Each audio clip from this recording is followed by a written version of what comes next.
અને તમે એમ પણ કીધું છે કે 2027 સુધીમાં જો આ 3 માંગ પૂરી ન થાય તો જોયા જેવો ઇતિહાસમાં ક્યારેય નહીં થયું હોય એવું થશે.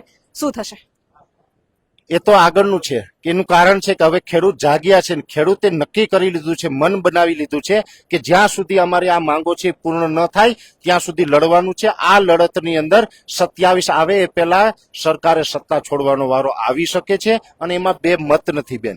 હવે અત્યારે જે પ્રમાણે જાગૃતિ આવી રહી છે, મને એટલો વિશ્વાસ છે કે ગુજરાતના ગામડે ગામડેથી ખેડૂત નીકળશે ને, જે ધારાસભ્યો છે ને પકડી પકડીને રાજીનામા લખાવશે, પકડી પકડીને રાજીનામા લખાવશે અને આપશે. અત્યારે આમ જોવા જઈએ ને એક હિંમતની જરૂર છે, એક અવાજ આવે ને.